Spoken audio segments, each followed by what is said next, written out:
क्या आपने कभी सोचा कि एक दिन हमारी नदियों का पानी खत्म हो सकता है? एक ऐसा दिन जब गंगा, यमुना या ब्रह्मपुत्र जैसी पवित्र नदियां सिर्फ किताबों में रह जाएं? यह सवाल सिर्फ एक विचार नहीं, बल्कि एक डरावनी हकीकत है जो भारत के सामने खड़ी है। हर साल हम देखते हैं कई बाढ़ की तबाही तो कहीं सूखे की मार। एक तरफ देश का एक हिस्सा पानी में डूब रहा होता है और दूसरी तरफ लोग पानी की एक बूंद के लिए तरस रहे होते हैं। ये एक बड़ी चिंता है भारत के पानी के संकट की। लेकिन क्या हम इस संकट का सामना करने के लिए तैयार हैं, या फिर हम एक ऐसे रास्ते पर चल रहे हैं जो हमें और बड़ी मुसीबत की तरफ ले जाएगा? आज हम बात करेंगे भारत के सबसे बड़े और controversial project national river linking project के बारे में। यह प्रोजेक्ट है क्या? क्या यह हमारे देश के पानी के संकट का जवाब है या एक और भ्रम? दोस्तों, वीडियो में आगे बढ़ने से पहले एक सवाल: हमारे देश में कौन कौन सी नदियां सनातन धर्म से बहती आ रही हैं? आप अपने जवाब कमेंट बॉक्स में दे सकते हैं। चलिए इस वीडियो की शुरुआत करते हैं। क्या है यह नेशनल रिवर लिंकिंग प्रोजेक्ट? दोस्तों, नेशनल रिवर लिंकिंग प्रोजेक्ट या NRLP क्या है? ये एक ऐसा एम्बिशियस प्लान है जो इंडिया की 37 बड़ी नदियों को एक दूसरे से जोड़ने का सपना देखता है। इसके पीछे का आइडल सिंपल है: जहां पानी ज्यादा है वहां से पानी लेकर वहां भेजना जहां पानी की कमी है। सोचो, गंगा के पानी को राजस्थान के सूखे इलाके में ले जाना या ब्रह्मपुत्र के बेहिसाब पानी को तमिलनाडु के खुश्क खेतों तक पहुंचाना। इस प्रोजेक्ट में 30 लिंक्स, 32 डैम्स और 15,000 किलोमीटर लंबा कैनल नेटवर्क बनाया जाएगा जो 200 बिलियन क्यूबिक मीटर पानी को देश भर में बांटा करेगा। यह प्रोजेक्ट 1980 की शुरुआत में शुरू हुआ, लेकिन 2002 में सुप्रीम कोर्ट के ऑर्डर के बाद इसने नई रफ्तार पकड़ी और अब प्राइम मिनिस्टर नरेंद्र मोदी के लीडरशिप में यह प्रोजेक्ट एक नई ऊर्जा के साथ आगे बढ़ रहा है। पहला लिंक केन बेतवा, जो मध्य प्रदेश और उत्तर प्रदेश के बुंदेलखंड रीजन को जोड़ता है, अब बनने के रास्ते पर है, लेकिन यह सिर्फ शुरुआत है। क्या यह प्रोजेक्ट सच में भारत के पानी के संकट को खत्म कर देगा या इसके कॉन्सिक्वेंसेस हमें भारी पड़ने वाले हैं?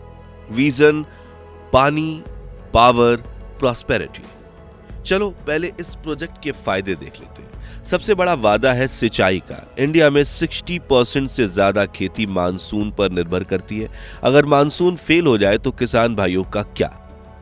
NRLP का दावा है कि यह 30 मिलियन हेक्टेयर्स जमीन को सिंचाई देगा, जिससे खेती का विकास बढ़ेगा और किसानों की आमदनी दोगुनी हो सकती है। दूसरा, यह project 34 gigawatt hydro power generate करने का प्लान है जो भारत के एनर्जी जरूरतों को बल देगा।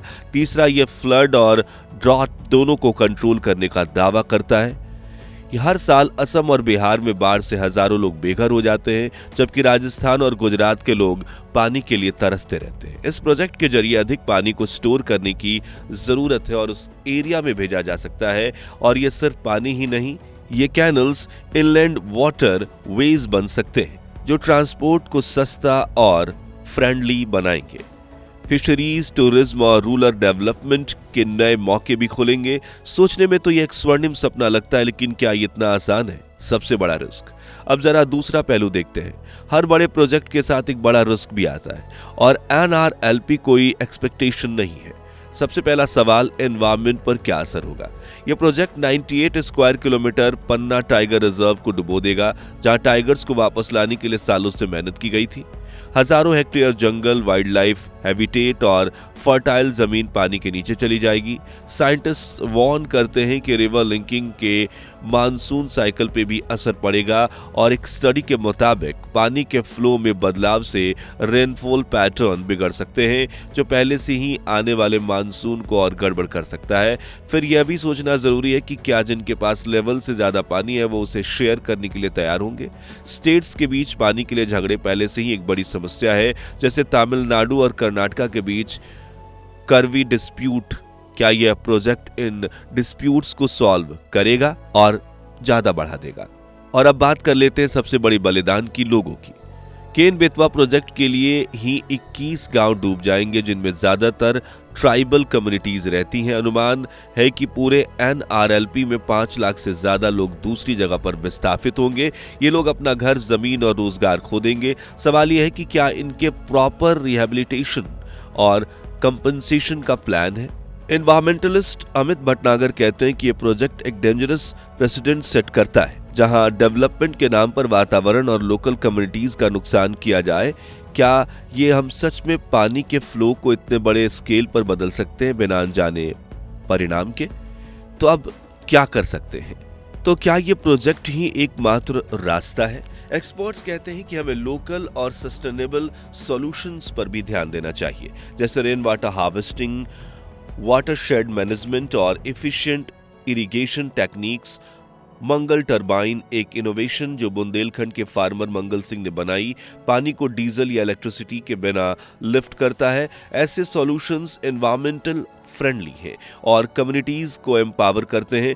फिर नेशनल वाटरवेज प्रोजेक्ट भी एक ऑप्शन है जो एक्सेस फ्लड वाटर का यूज करता है बिना रिवर इकोसिस्टम को डिस्टर्ब किए। क्या हमें एक मेगा स्केल प्रोजेक्ट की जरूरत है या छोटे छोटे लोकल सॉल्यूशंस ज्यादा इफेक्टिव होंगे? ये सवाल हमें सोचने पर मजबूर करता है। तो दोस्तों, यह है इंडिया के नेशनल रिवर लिंकिंग प्रोजेक्ट का एक विजन जो देश के पानी के संकट को खत्म करने का वादा करता है, लेकिन साथ ही लाता है एनवायरमेंटल, सोशल और इकोनॉमिक चैलेंजेस। क्या ये प्रोजेक्ट हमारे फार्मर्स के लिए नई जिंदगी लाएगा? क्या हमारे सिटीज को पानी की कमी से ये बचाएगा?